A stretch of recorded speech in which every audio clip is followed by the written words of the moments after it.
काल राजीनामा देत असताना माणिकराव कोकाटेंनी तो अजित पवारांना दिला. हो. अजित पवार हे उपमुख्यमंत्री जरी असले, त्यांच्या पक्षाचे सर्वेसर्वा जरी असले, तरी संवैधानिक भाषेमध्ये ते एक मंत्री आहेत. कारण संविधानामध्ये उपमुख्यमंत्री पद नाही. मंत्री बरोबर. मंत्र्याकडे राजीनामा कसा काय देऊ शकतो? मला अजून कळलेलं नाही. एक गोष्ट लक्षात घ्यायला पाहिजे, अजित पवार हे यांनी कुठल्याही पातळीवर सरकारशी, देवेंद्र फडणवीसांशी, भाजपशी कोणत्याही पातळीवर संघर्ष करायचा नाही हे ठरवलेलं आहे. ठेविले आनंद ते तैसेची राहावे. आपण सत्तेचा आनंद जेवढा शक्य होईल तेवढा घेत राहायचा. नमस्कार, मी प्रशांत कदम. महाराष्ट्रामध्ये बहुमताचं सरकार स्थापन होऊन अजून 13 महिने पण झालेले नाहीयेत आणि त्याच्या आत 2 मंत्र्यांची विकेट पडलेली आहे. हे दोनही मंत्री राष्ट्रवादी अजित पवार यांच्या पक्षाचे आहेत. आधी धनंजय मुंडे आणि नंतर माणिकराव कोकाटे. माणिकराव कोकाटे यांना ज्या प्रकरणामध्ये आता 2 वर्षांची शिक्षा सुनावण्यात आलेली आहे, ते प्रकरण तर अगदी जवळपास 30 वर्ष जुनं आहे आणि त्यामुळे त्यांना आता मंत्रिपदाचा राजीनामा तर द्यावा लागलेला आहे. हायकोर्टानं जर त्यांचं अपील फेटाळलं तर आमदारकी पण रद्द होऊ शकते. पण या संपूर्ण प्रकरणामध्ये जे राजकारण दडलेलं आहे त्याच्याबद्दल आपण जरा विशेष सखोल चर्चा करणार आहोत. माझ्यासोबत आता 2 ज्येष्ठ पत्रकार आहेत ज्यांच्याशी आपण ही चर्चा करणार आहोत. माझ्यासोबत ज्येष्ठ पत्रकार विजय चोरमारे कोल्हापूरवरून आहेत आणि रविकिरण देशमुख मुंबईतून जॉईन आहेत. खरं तर इंटरेस्टिंग आहे. एकतर माणिकराव कोकाटे यांची आमदारकी त्याच क्षणी रद्द व्हायला पाहिजे ज्या क्षणी त्यांना 2 वर्षांची शिक्षा जिल्हा सत्र न्यायालयानं सुनावलेली आहे. कायदा तर हेच सांगतो. याच्या आधी राहुल गांधी आणि सुनील केदार यांच्या बाबतीत अशाच पद्धतीनं कायद्याची अंमलबजावणी झालेली होती. दुसरी गोष्ट म्हणजे आपल्याकडं म्हणजे खरं तर माणिकराव कोकाटे यांचं हे प्रकरण इतकं स्वस्तातलं आहे की त्यांना केवळ मंत्रिमंडळातनच नाही तर त्यांना राष्ट्रवादी पक्षातनं पण काढून टाकलं पाहिजे की इतक्या स्वस्त प्रकरणामध्ये जर ते अडकत असतील आणि भ्रष्टाचार आपला लपवू शकत नसतील तर. कारण राष्ट्रवादीमध्ये आधीच इतक्या लोकांच्या वरती इतका मोठ्या आणि गंभीर स्वरूपाचे आरोप आहेत पण यातले बरेच जण अजूनही मंत्रिमंडळामध्ये आहेत. दुसरी गोष्ट, सातत्यानं चर्चा शिंदेच्या मंत्र्यांबद्दल पण होते. अनेक त्यांचे पण मंत्री वादात आहेत पण त्यांच्यापैकी अजून कोणाचा राजीनामा झालेला नाहीये. केवळ अजित पवारांच्याच पक्षातल्या नेत्यांचे राजीनामे नेमके का होत आहेत? याला नाशिकच्या स्थानिक राजकारणाचा पण काही संदर्भ आहे का? पुन्हा भुजबळ वर्सेस कोकाटे हे एक अँगल त्याच्यामध्ये आहे. या सगळ्याबद्दल आपण बोलणार आहोत. सुरुवात करूयात चोरमारे सरांच्या पासून. सर, तुम्हाला जेव्हा कोकाटेंचा हा राजीनामा झाला, काय तुमची पहिली प्रतिक्रिया होती? कोकाटेंना हे म्हणजे त्यांच्या संपूर्ण प्रकरणामध्ये पुढे हेच होईल हे तुम्हाला अपेक्षित होतं का? काय तुम्हाला पहिल्यांदा वाटलं? नाही, पहिली गोष्ट आहे, कोकाटेंच्या प्रकरणात आडवं तिडवं त्याला अंतर्प्रवाह काही नाही. सरळ सरळ साधी गोष्ट आहे. त्यांना कोर्टानं दोषी ठरवलेलं आहे आणि दोषी ठरवून 2 वर्षांची शिक्षा दिल्यानंतर त्यांची आमदारकी रद्द होते. आमदारकी रद्द होते. मंत्रिपद ही फार पुढची म्हणजे त्याच्या खूप नंतरची गोष्ट आहे असं मला वाटतं. तर त्या संदर्भात ज्या जबाबदाऱ्या पार पाडायला पाहिजे होत्या त्या जबाबदाऱ्या पार पाडल्या गेलेल्या नाहीत. मला यात इथं आता सगळ्या मध्यवर्ती धारेतली सगळी प्रसार माध्यम आहेत. एरवी ते राहुल नार्वेकर नावाचे जे गृहस्थ विधानसभेचे अध्यक्ष आहेत ते ज्यावेळी एकनाथ शिंदेच्या शिवसेनेचा निकाल ते सर्वोच्च न्यायालय देणार होतं, अर्थात ते त्यांच्याच बाजूने देणार होतं हे माहिती आहे आपल्याला सगळं. हे सगळं त्याच्या पाठीमागे त्यावेळी लंडनमध्ये बसून बाईट देत होते, लंडनमधनं प्रतिक्रिया देत होते. आणि आता एकाही माध्यमाला गेल्या 2-3 दिवसात राहुल नार्वेकरांना काय विचारलेलं नाही. ही जबाबदारी माझ्या माहितीनुसार विधिमंडळ सचिवालयाची आहे की कोर्टानं निर्णय दिल्यानंतर त्यांची आमदारकी तातडीने रद्द करण्याची. याच्यासाठी काय कुणाच्या आदेशाची काही गरज नाही. सुनील केदारांच्या वेळी असं घडलेलं नव्हतं, राहुल गांधींच्या वेळी असं घडलेलं नव्हतं. मला वाटतं सुमोटो त्या दोन्ही सचिवालयांनी या गोष्टींच्या संदर्भात निर्णय घेतले होते. पण इतर राहुल नार्वेकरांच्या कार्यालयाने, विधिमंडळ सचिवालयानं या संदर्भात निर्णय घेतलेला नाही. त्याचे अधिकार राहुल नार्वेकरांचे आहेत ते त्यांनी, आणि त्यांना कुणीच विचारलं नाही. गेले 2 दिवसात आपण राहुल नार्वेकर कुठे चित्रातच नाहीत. म्हणजे एएनआय पण गेलेला नाहीये, विशेष आहे. एएनआय गेले नाही. अर्थात राहुल नार्वेकर हे काही निर्णय घेणारे सर्वाधिकारी नाही. त्यांचा वरचा आकार जो कोण आहे, देवेंद्र फडणवीस आहेत, हे आपल्याला माहिती आहे. ते फार नैतिकतेच्या वगैरे गप्पा मारत असते. इतर कुणाचं काही अन्य कुठल्या पक्षाच्या संदर्भात कायदेशीर गोष्टी आले की ते कायदेशीर केस पाडून ज्ञान देत असतात. पण इथं मात्र सगळे कुणी काही बोलत नाही आणि या संदर्भात टाळाटाळ केली जाते. पोलीस येतात. हे आधी म्हणजे परत यातल्या गमती बघा. पहिल्यांदा ते पत्र पाठवलं जातं, त्यांच्याकडची खाती काढून घेतली जातात आणि ती खाती अजित पवारांच्याकडे दिली जातात. दुसऱ्या दिवशी ते राजीनामा देतात आणि अजून आमदारकी रद्द झालेली नाही.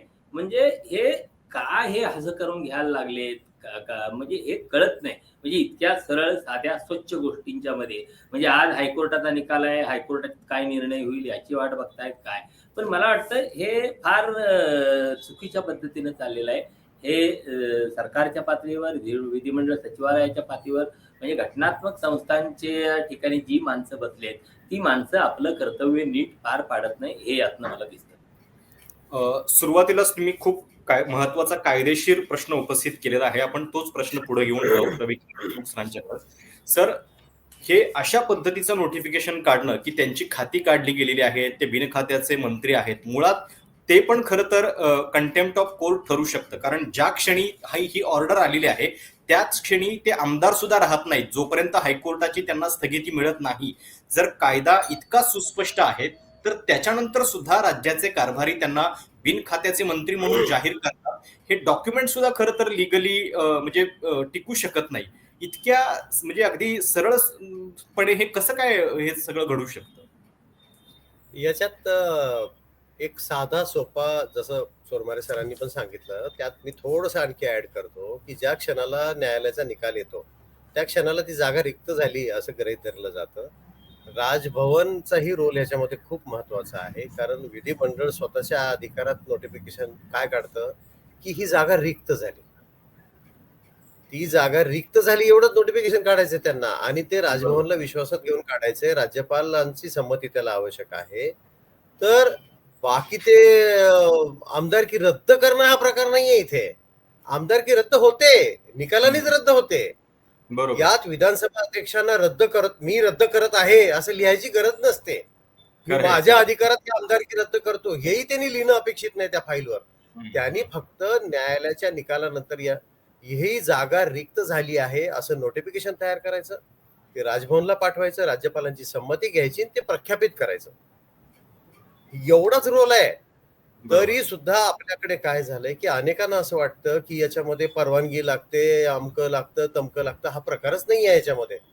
मला आश्चर्य हे वाटतं की समजा कुठल्या तरी पातळीवर थोडा विलंब झाला, सरकारी पातळीवर, विधिमंडळाच्या पातळीवर, किमान घटनात्मक जबाबदारी ज्यांच्याकडे आहे ते राज्यपाल महोदय किंवा राजभवन काय करते, त्याला आता लोकभवन म्हणतोय आपण, काय करतायत ते काय करतायत ते का नाही विचारत की अरे घटनेची बूज राखा, सर्वोच्च न्यायालयाचा निकाल आहे, तुमचं काम फक्त ती जागा रिक्त झाली एवढंच नोटिफिकेशन काढणं आहे, त्याला विलंब का लागतोय? का राज्यपालांच्या आडून आपण करायचं का राजकारण? मला काही समजतच नाही. प्रश्न माणिकराव कोकाटे ह्या व्यक्तीचा नाही आहे.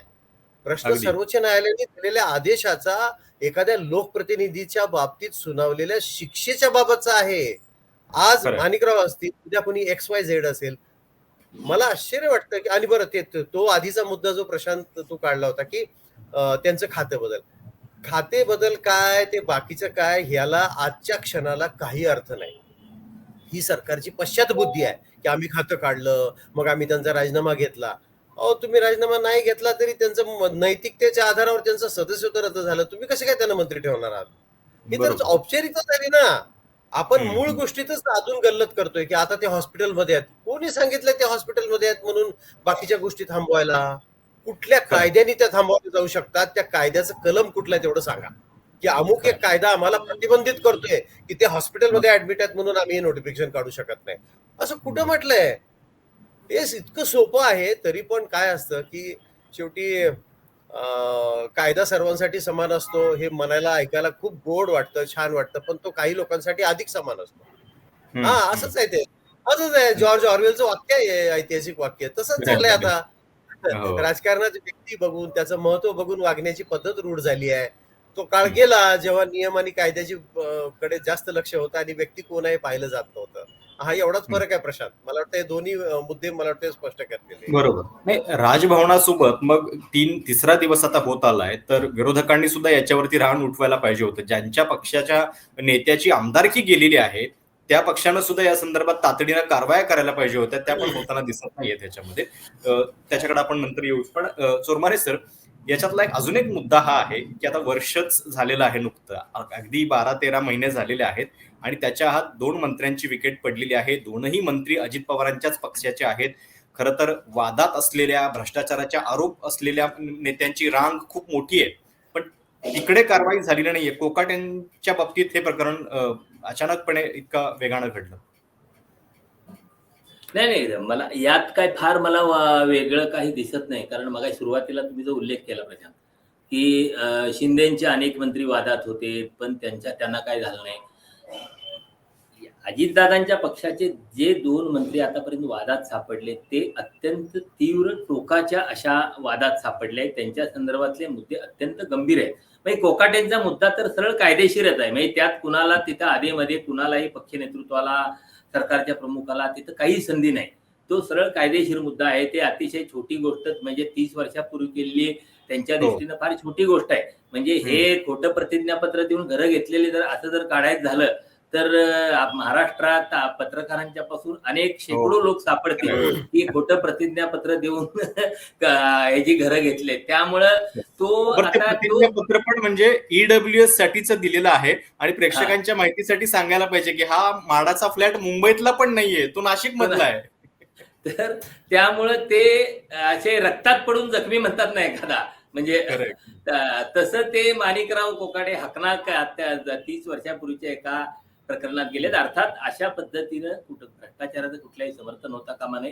कुठल्याही पद्धतीने छोट्यातल्या छोटा भ्रष्टाचार किंवा छोटीतले छोटी गैरप्रकार असेल तर तो गंभीरच आहे. त्या संदर्भात काय आपण कमी जास्त मानता कामा नये असं मला वाटतं. पण मुंडेंचं प्रकरण हे अधिक याच्यापेक्षा गंभीर होतं. कारण ज्या पद्धतीनं संतोष देशमुखांची हत्या झाली, संतोष देशमुखांच्या हत्येनंतर वाल्मिक कराडचं नाव पुढं आलं. वाल्मिक कराड आणि धनंजय मुंडे यांचे संबंध, यांच्या संबंधाची चर्चा झाली आणि गेल्या काही वर्षात बीडमध्ये कशा पद्धतीने गुन्हेगारी वाढली, कशा पद्धतीने खून, बेपत्ता होणं या गोष्टी घडल्या. हे सगळं चव्हाट्यावर आल्यानंतर सुद्धा देवेंद्र फडणवीस आणि अजित पवार या दोघांनी धनंजय मुंडे यांना पुरेपूर वाचवण्याचा प्रयत्न केला. म्हणजे त्यांच्या राजीनाम्याची मोठ्या प्रमाणावर मागणी होत असताना आणि भारतीय जनता पक्षाचे आमदार तो त्यांच्या राजीनाम्यासाठीचा किल्ला लढवत असताना बाकी जनक्षोभ मोठा होताच, पण भारतीय जनता पक्षाचे आमदार सुरेश धस, म्हणजे आता सुरेश धस कोण हे आठवलं तर म्हणजे नाव आलं तर अरे कोण कुठं तरी नाव ऐकलंय असं वाटेल अशी परिस्थिती आता. म्हणजे एवढी आपली स्मरणशक्ती ही अशी पुसड होत चाललेली आहे. पण सुरेश धसानी तो सगळा किल्ला संतोष देशमुखांच्या हत्येचा लढवला होता. पण तरी सुद्धा धनंजय मुंडे यांना वाचवण्याचे प्रयत्न झाले, कारण ते दोघांचे अजितदादांचे आणि फडणवीसांचे दोघांचेही लाडके होते. पण ज्यावेळी संतोष देशमुखांची हत्या ज्या पद्धतीने केली त्याचे फोटो व्हायरल झाले आणि ते फोटो व्हायरल झाले नंतर एक जनक्षोभ, मोठ्या प्रमाणावर जनक्षोभ उचलण्याची शक्यता निर्माण झाली. त्यासाठी त्यावेळी मग धनंजय मुंडेचा राजीनामा घेतला. म्हणजे राजीनामा घेतल्यामुळे अचानक काय घडलं नव्हतं, परिस्थिती तशीच होती. फक्त संतोष देशमुखांच्या हत्येचे फोटो व्हायरल झाले होते. आणि पुन्हा मग त्यावेळी त्यांनी सरकारनं हे सगळं या सगळ्यावर धनंजय मुंडेंच्या राजीनाम्याचा बबरा होऊ नये, सरकारची आबरू जाऊ नये यासाठी काय केलं होतं तर अबू आझमीला सुपारी दिली ती. अबू आझमीनं सभागृहात औरंगजेबा संदर्भातलं वक्तव्य केलं होतं आणि मग त्यावेळी औरंगजेबाच्या संदर्भात गदारोळ करून हे धनंजय मुंडेंच्या राजीनाम्याचं प्रकरण असं ते कसं खाली राहील, फार चर्चेत येणार नाही याची काळजी घेतली असं मला वाटतं. पण हे 2 गंभीर प्रकरणं होती. शिंदेच्या मंत्र्यांच्या संदर्भात विषय आले, ते संजय शिरसाट पैशाची बॅग घेऊन सापडले, आणखी पुन्हा योगेश कदमांच्या संदर्भात त्यांच्या आईच्या नावावर बारचं लायसन वगैरे. पण ही प्रकरण फार अशी टोकाला गेली नाहीत, तेवढं गांभीर्य त्यात नव्हतं असं मला वाटतं. त्यामुळे त्या विकेट पडलेल्या नाहीत किंवा त्यांना कोणाला धक्का लागलेला नाही. या दोघांची प्रकरणं अत्यंत गंभीर आहेत आणि त्यामुळे हे अपरिहार्यच होते दोघंही जाणं. बरं, आता साहजिक आहे की त्यांची रिप्लेसमेंट कोण करणार याच्याबद्दल पण पुन्हा चर्चा होतात आणि त्याच वेळी धनंजय मुंडे यांची दिल्लीतली एक भेट, ते जाऊन अमित शहांना भेटलेले आहेत, याच्याबद्दलचे पण फोटो व्हायरल झाले. ते पुनरागमन करतायत का? आपल्याकडचा इतिहास बघितला तर त्यांचं पुनरागमन पुन्हा झालं तर आश्चर्य वाटायला नको अशी पण स्थिती आहे. पण धनंजय देशमुख, संतोष देशमुख यांच्या मृत्यूचं हे प्रकरण इतक्या सहजपणे विसरता येणं हे पण अवघड आहे, कारण ज्या पद्धतीच्या सगळ्या गोष्टी त्याच्यात घडलेल्या होत्या. देशमुख सर, तुम्हाला काय या सगळ्या संदर्भात वाटतंय? जे पुनरागमन होईल धनंजय मुंडेंचे इतक्या सहजपणे होईल का, किंवा माणिक कोकाटेंच्या बाबतीत काय रिप्लेसमेंट होऊ शकते?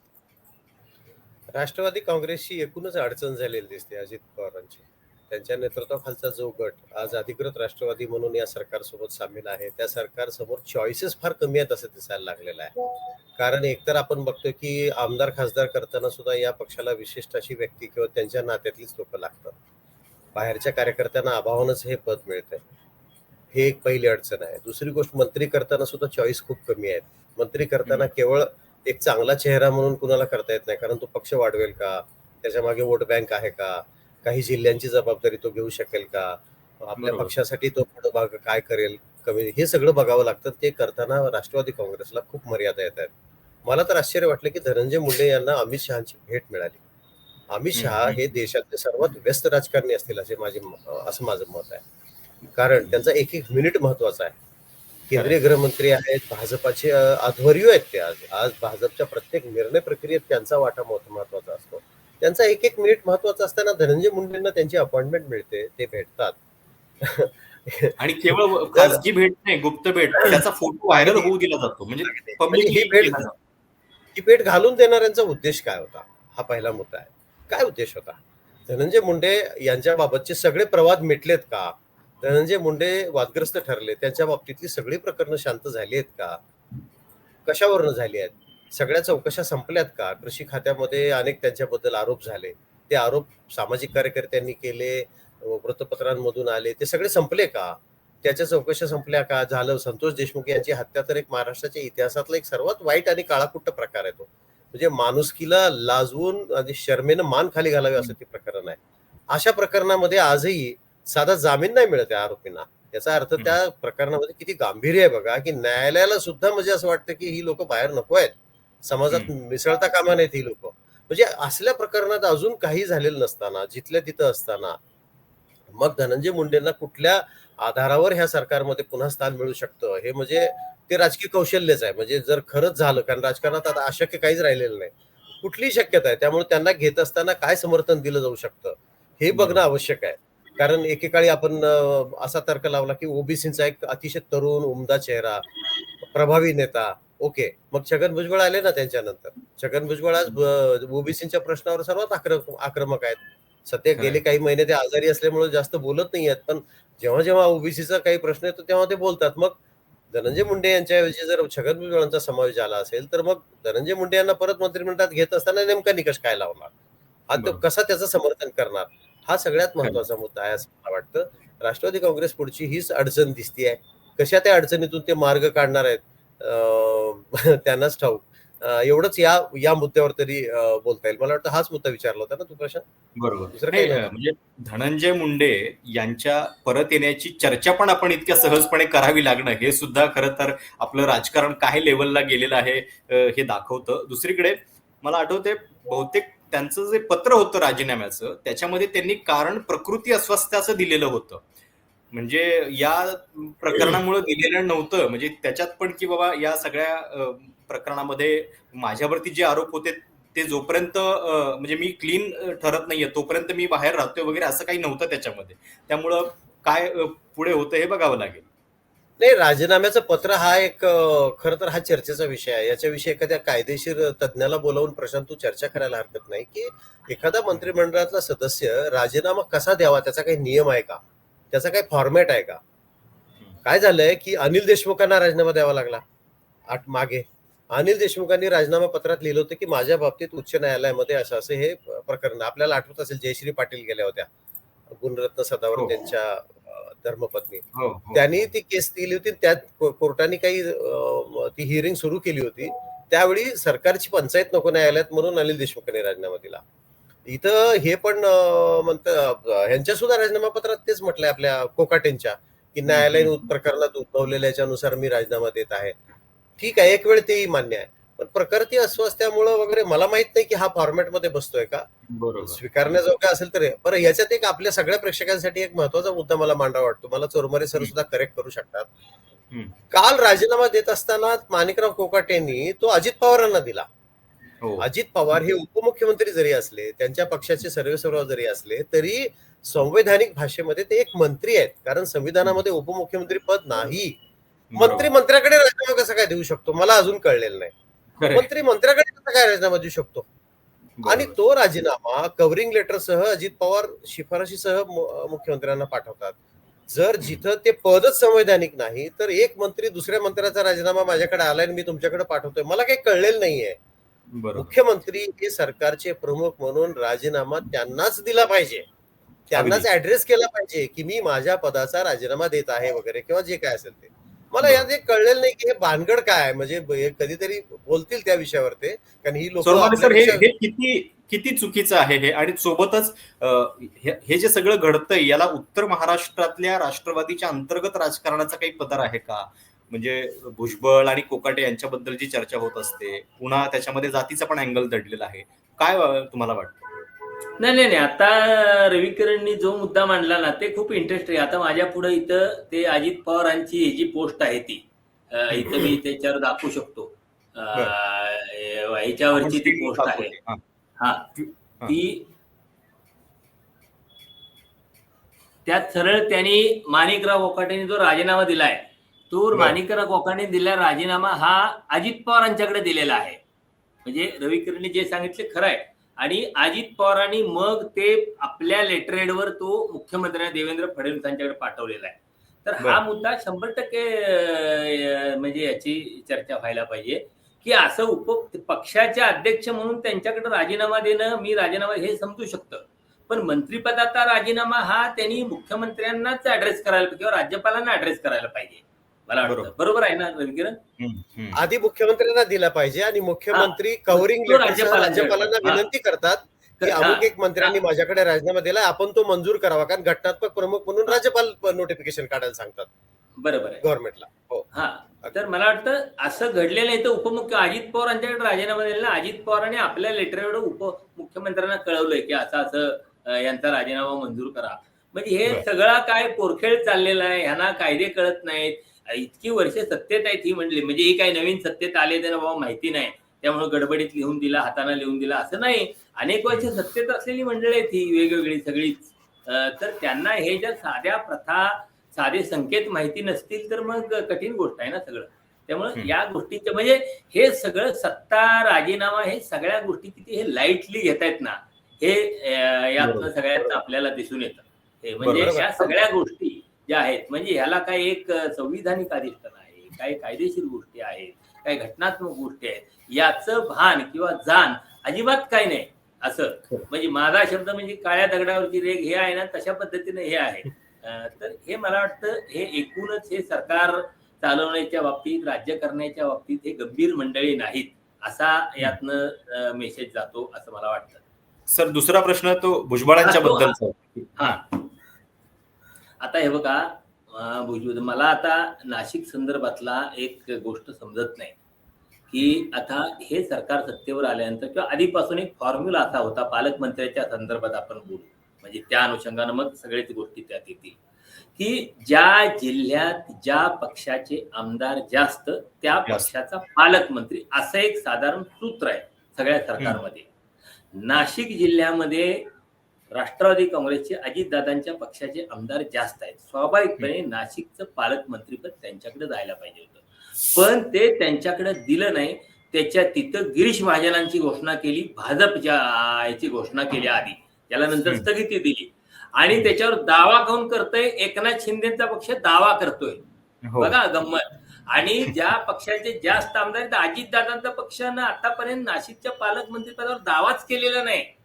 म्हणजे ते किती सरेंडर आहेत. म्हणजे फडणवीसांच्या निर्णयापुढं अजितदादा कदाचित रायगडच्या बदल्यात हे फॉर्म्युला मान्य करत असतील, त्यांच्यासाठी रायगड पण काहीतरी चर्चा असेल, पण तिथं हे किती सरेंडर आहेत हे तिथं आपल्याला एकूण दिसून येतं मला वाटतं.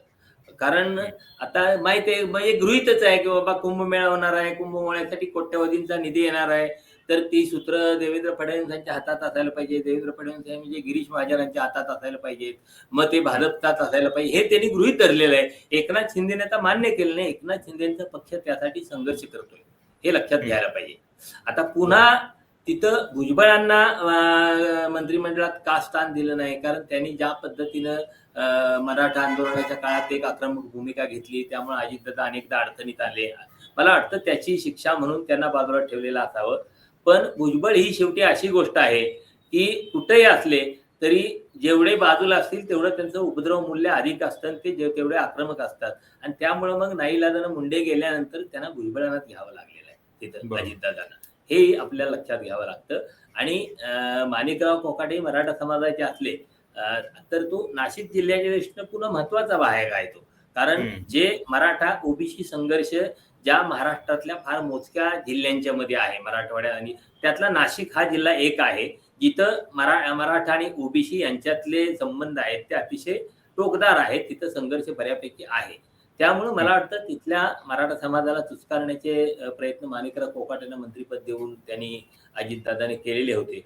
पण आता या सगळ्या म्हणून मागं वाचवण्याचा प्रयत्न मागच्या वेळी खरं तर माणिकराव कोकाटेंचा राजीनामा 2 वेळा व्हायला पाहिजे. 2 वेळी शक्यता होती त्यांची. पहिली शक्यता ज्यावेळी त्यांनी या कोर्टानं त्यांना दोषी ठरवलं या संदर्भात पहिला निकाल आला त्यावेळी, किंवा दुसरं त्यांचं रमीचं प्रकरण आलं त्यावेळी, या दोन्ही वेळा त्यांना वाचवण्यात आलेलं होतं, वाचवलं होतं. त्याचं कारण मराठा कारण हे होतंच नाशिक जिल्ह्यासाठी त्यांचं. आणि पण आता यावेळी त्यांना वाचवणं मला वाटतं कुणालाही शक्य नाही. त्यामुळं त्यांचा बळी गेलेला आहे. आणि त्यात आता म्हणजे मगाशी रवी किरण ज्या पद्धतीने जे म्हणले की मुंडे कसं काय, म्हणजे एकदा भुजबळांची जागा मुंडेंच्या जागी भरलेली असताना पुन्हा एक ओबीसी त्यांना कसं काय भरलं जाऊ शकतं, हा प्रश्न आहेच. त्यामुळं हा सगळा गोंधळ आहे. एक गोष्ट लक्षात घ्यायला पाहिजे, अजित पवार हे यांनी कुठल्याही पातळीवर सरकारशी, देवेंद्र फडणवीसांशी, भाजपशी कोणत्याही पातळीवर संघर्ष करायचा नाही हे ठरवलेलं आहे. ठेविले आनंद ते तैसेची राहावे. आपण सत्तेचा आनंद जेवढा शक्य होईल तेवढा घेत राहायचा. हे त्यांनी एकनाथ शिंदेच्या उगाच किरकिर कुरकुर करत बसायचं नाही, कुठं आव्हान देत बसायचं नाही वगैरे. सगळं शांतपणे जे मिळतंय ते आपलं लाभ घेत राहायचे, असं त्यांचं धोरण एकूण अजितदादांचं आहे. बर, 2 महत्वाचे मुद्दे उपस्थित झाले. एक तर म्हणजे माणिकराव कोकाटेंसाठी ही पहिली वेळ नव्हती. याच्या आधी 2 वेळा ते जाण्याची संधी असताना त्यांना वाचवण्यात आलेलं होतं. तर अजित पवारांचे इतके निकटवर्तीय असल्यामुळं हे होतं का? अजित पवारांचं आणि त्यांचं जे रिलेशन आहे त्याच्याबद्दल सर काय सांगाल? नाशिक जिल्ह्यामध्ये राष्ट्रवादी काँग्रेसला नवीन नेतृत्व तयार करायचंय हा प्लॅन तर उघड दिसतोय. तसं नसतं तर मग छगन भुजबळांना मंत्रिमंडळात घेऊन माणिकरावांना टाळता आलं असतं त्यांना. परंतु छगन भुजबळांचं वय मला वाटते 75च्या पुढे गेलेत आता. ते एक नवीन नेतृत्व राष्ट्रवादीला तयार करायचंय, तो त्या पक्षाचा अंतर्गत प्रश्न आहे. म्हणून त्यांनी माणिकरावांना नाशिक जिल्ह्यात पुढे आणलं. नाशिक जिल्ह्यात मानणारा मतदारही खूप आहे राष्ट्रवादीला, अजित पवारांना मानणारे काही आमदार आहेत. तर तो उद्देश होता. त्याच्यामुळे भुजबळ खूप नाराज झाले ही गोष्ट वेगळी. तर माणिकराव कोकाटे यांना राजकीय दृष्ट्या बाजूला करावं लागणं हा राष्ट्रवादी काँग्रेसच्या अंतर्गतला एक मोठा कळीचा मुद्दा आहे. त्यांना कदाचित ते जड जात असावं राष्ट्रवादी काँग्रेसला, की एक आपला चांगला लढवय्या एक नाशिक जिल्ह्यातला नेता आपल्याला बाजूला करावा लागतोय, मग नवीन कोणाला तयार करायचा हा प्रश्न आहे. माणिकराव कोकाटेंसारखी धडक म्हणजे धमक असलेला म्हणजे आक्रमक नेता दुसरा कोण करायचा तयार हा एक प्रश्न आहे. समीर भुजबळ आता राजकारणामध्ये अलीकडे काहीशे बाजूला आहेत. भुजबळांची जागा समीर भुजबळ घेतील अशी कुठलीही शक्यता नाही. त्यामुळे राष्ट्रवादी काँग्रेसचे प्रश्न गंभीर होत आहेत नाशिकमध्ये, त्यातल्या त्यात आजूबाजूच्या जिल्ह्यांमध्ये. मला वाटतं हा सगळ्यात मोठा प्रश्न असल्यामुळेच हे प्रकरण इतकं ताणलं गेलंय. राष्ट्रवादी काँग्रेसने जर सरकारला सांगितलं असतं म्हणजे मुख्यमंत्र्यांना की नको आम्हाला हे सगळं राजकीय आम्हाला आरोप प्रत्यारोपाला उत्तर द्यायला वेळ नाही आहे, हरकत नाही, न्यायालयाने निकाल दिला असेल तर त्याची बूज राखून आपण माणिकराव कोकाटे यांना बाजूला करूया, तर ही गोष्ट 6 महिन्यापूर्वीच घडली असते. 6 महिने काय, मला वाटतं तो निकाल जेव्हा पहिला आला तेव्हा, किंवा पहिली वादग्रस्त म्हणजे त्यांनी जी कॉमेंट केली होती, शेतकऱ्यांची कर्ज ते कशासाठी वापरतात, 1 रुपया म्हणजे काय भिकारी तरी घेतो का वगैरे वगैरे असे, ते झालं तेव्हाच घेतला असता. तो लांबवला ह्याचं कारण हेच होतं की नाशिकमध्ये काय करायचं हा मुद्दा आहे. मला वाटतं चर्चेच्या शेवटी मला फक्त मला एक मला शंका येते, म्हणजे फक्त रवी किरण ते अधिक करेक्ट करावं. म्हणजे माणिकराव कोकाटे हे डॅशिंग नेते आहेत, आता ते अजितदादांच्या पक्षात आहेत, पण ते अजितदादांचे निष्ठावंत वगैरे आहेत असं मला वाटत नाही. म्हणजे कारण ते मूळचे शिवसेनेतनं नारायण राणे फुटल्यानंतर ते नारायण राणेंच्या बरोबर आले. नंतर नारायण राणेंना सोडून ते राष्ट्रवादी काँग्रेसमध्ये आले आणि राष्ट्रवादी काँग्रेस फुटल्यानंतर ते अजितदादांच्या बरोबर आले. असा त्यांचा गेल्या काही वर्षातला असा राजकीय सोयीचा प्रवास आहे. त्यामुळे ते अजितदादांचे निष्ठावंत राष्ट्रवादीचे नाशिक जिल्ह्यातले नेते आहेत का? आहेत. डॅशिंग आहेत का? आहेत. आक्रमक त्यांचा जनाधार चांगला आहे का? जनाधार आहे. पण ते अजितदादांचे निष्ठावंत आहेत किंवा काय हे मला जरा अधिक रविकरने क्लिअर केलं तर बरं. मूळचे तर म्हणजे काँग्रेस खरोखर मला हे सुरुवातीला कोकाटे काँग्रेसमध्येच होते, म्हणजे मला म्हणजे नंतर शरद पवारांच्या राष्ट्रवादीची स्थापना झाल्यानंतर शिवसेनेबरोबर राणेंच्या बरोबर कुठले त्यात राणेंच्या बरोबर बाहेर पडले ते काँग्रेसमध्ये आले. हा, त्यानंतर मग ते राष्ट्रवादी काँग्रेसमध्ये आले शरद पवारांच्या बरोबर, आणि शरद पवारांच्या पक्ष फुटल्यानंतर अजितदादांच्या बरोबर आले. म्हणजे 95 साली ज्यावेळी त्यांनी ते घर घेतलं त्यावेळी कुठल्या पक्षात होते? त्यावेळी ते शिवसेनेत असणार मला वाटतंय, असं वाटतंय. त्यावेळी ते बाळासाहेब ठाकरेंच्या शिवसेनेत, उद्धवच्या नाही, बाळासाहेब ठाकरेंच्या शिवसेनेत असणार. चर्चेच्या शेवटी मला तुम्हाला दोघांना एक प्रश्न विचारायचा, थोडक्यात उत्तर त्याचं. अवघ्या वर्षभरामध्ये 2 मंत्र्यांची विकेट गेलेली आहे. पुढची 4 वर्ष तुम्हाला कशी दिसतायत, आणि त्यातही 3 पक्षांचं सरकार आहे, भाजपची स्वबळाची वाटचाल सुरू झालेली आहे, तर या दृष्टीने तुमची या सगळ्या राजकारणाबद्दलची कमेंट काय? चोरमारे सर बोला. मला आता यातलं कसं होईल, शहकाटशहाचं राजकारण सुरू होईल. म्हणजे आपल्याला म्हणजे मला ज्या कळतं की बाबा पार्थ पवारचं प्रकरण कुणी बाहेर काढलं तर त्यासाठी शिंदेच्याकडे बोट दाखवलं जातं. त्यामुळे अशा पद्धतीनं भविष्यात ह्या 2 पक्षांच्या मध्ये, एकनाथ शिंदे यांची शिवसेना आणि अजितदादांनंतर राष्ट्रवादी, एकमेकांच्या संदर्भात शहकाटशहाचं राजकारण खेळणं, आणि आघाडीत महायुतीमध्ये आपण आहोत, तर महायुतीतला आपला जो दुसरा एक नंबर भारतीय जनता पक्ष मोठा पक्ष आहे, हे 2 समान लेवलला पक्ष आहेत. तर यातला कुठलाही पक्ष एक वरचढ ठरू नये, ते 2 नंबरचं सरकारमधलं स्थान आहे ते टिकवण्यासाठी या 2 पक्षात शहकाटशहाचं राजकारण चालेल असं मला वाटतं. सर, मला असं वाटतं की भारतीय जनता पार्टीला आता महाराष्ट्र स्वतः एकट्याच्या बळावर ताब्यात, राजकीय दृष्ट्या ताब्यात घेण्याचं त्यांचा उद्देश काही लपून राहत नाही. हे करत असताना जी एक वोट बँक त्या नेत्याच्या मागे असते किंवा त्या पक्षाच्या मागे असते, ती कमजोर करणं हा त्यांचा राजकीय अजेंडा असू शकतो. आणि भाजपा असा मानणारा पक्ष आहे असं माझं मत आहे की राजकीय शत्रूला समोर ठेवून समोर लढाई करण्यापेक्षा त्याला सोबत घ्यायचं, त्याला पाहुणचार चांगला करायचा, आणि योग्य वेळी तो कमजोर झालाय, त्याचे खिळखिळे झाले, त्याचे पाया खिळखिळा झालाय म्हटलं की त्याला बाजूला करायचं. ही भाजपची रणनीती आहे. राष्ट्रवादी काँग्रेसमध्ये तेच घडेल. जे भाजपची आयडियोलॉजी मानतील, जे म्हणतील की भाजपचं सर्व 100% नेतृत्व आम्हाला मान्य आहे, ते भाजपसोबत जातील. राहिलेले राजकारणामध्ये भटकतील. आता आपलं पुढचं अस्तित्व काय याचा शोध घ्यायला मोकळे होऊन जातील. सेम तेच शिंदेच्या बाबतीत घडू शकतं. ज्यांना भाजपची आयडियोलॉजी 100% मान्य आहे ते तिकडे जातील. राहिलेले सगळे परत उद्धव ठाकरे बोलवतात का आपल्याला, किंवा इकडे राजकारणात काय आपल्याला हातपाय मारता येतात का, हेच देतील. येत्या 4 वर्षातला हा राजकीय अजेंडा सगळ्यात मोठा मला हा दिसतोय. आणि 2029 निवडणूक भाजपनं आधीच जाहीर केलेला आहे की आम्ही एकट्याच्या बळावर लढवणार आणि एकट्याच्या बळावर सत्तेत येणार. ते करून दाखवणार. ते जे बोलतात ते करून दाखवतात, हे मला दिसतंय. धन्यवाद तुम्ही दोघांनी पण या चर्चेसाठी वेळ दिल्याबद्दल. आणि कोकाटेंच्या या प्रकरणामध्ये केवळ राजकारण नव्हे तर जे कायदेशीर प्रश्न उपस्थित झालेले आहेत आणि त्याची ज्या पद्धतीनं पायमल्ली होतीये ते खूप गंभीर आहे. लोकप्रतिनिधी कायदा जे सांगतो त्याची म्हणजे कुठल्याही पद्धतीने अंमलबजावणी न करता हायकोर्टाच्या निर्णयासाठी थांबून हे सगळं चाललेलं आहे. बघूयात या सगळ्या संदर्भात पुढे नेमकं काय होतंय. ही चर्चा तुम्हाला कशी वाटली याबद्दल तुमच्या प्रतिक्रिया सविस्तरपणे नक्की कळवा. चॅनल सबस्क्राईब करायला विसरू नका. धन्यवाद.